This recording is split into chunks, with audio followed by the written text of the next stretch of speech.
Qu'est-ce que l'on dit quand on parle de soutien à la parentalité? Pour la CAF, le soutien à la parentalité, c'est l'accompagnement des parents dans leur rôle de premier éducateur, à travers donc l'écoute, l'information, le conseil et l'appui adapté à leurs besoins. Qu'on soit à la campagne ou en ville, on est parent, quoi qu'il en soit, on peut rencontrer le même type de problématiques. Comment mieux faire pour accompagner les familles d'aujourd'hui? La CAF 82 a toujours soutenu les valeurs du réseau, un réseau de professionnels pour les professionnels.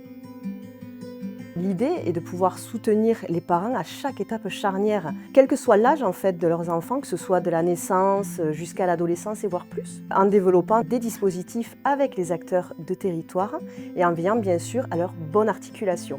Nous avons plusieurs dispositifs. Premièrement, on peut avoir des actions d'écoute, d'appui et d'accompagnement à la parentalité. Ça peut être des cafés parents, ça peut être aussi des ateliers parents-enfants. Nous allons aussi retrouver les lieux d'accueil enfants-parents, les LAEP. Sur le département, nous avons 9 LAEP répartis sur 7 intercommunalités. Ensuite, un nouveau dispositif qui émerge actuellement, ce sont les maisons de parentalité, des lieux ressources pour les parents mais aussi pour les professionnels. Nous en avons 2 sur le territoire, un sur le Quercy, Rouergue et Gorge de l'Aveyron, et une nouvelle maison qui vient de voir le jour sur le Grand Montauban.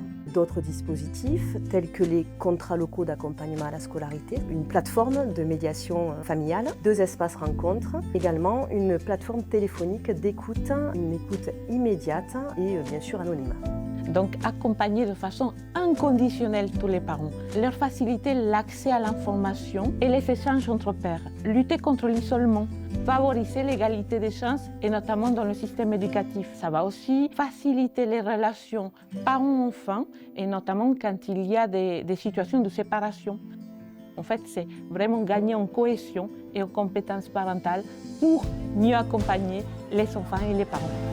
C'est un maillage de ressources et ce maillage passe par le réseau Parentalité 82. La plus-value pour les professionnels, c'est l'interconnaissance, l'échange des pratiques. Ça va être aussi mettre en place des actions collectives ou alors connaître les projets des autres. Et le réseau Parentalité, notamment au niveau de l'animation, c'est un espace de veille et de ressources pour tous.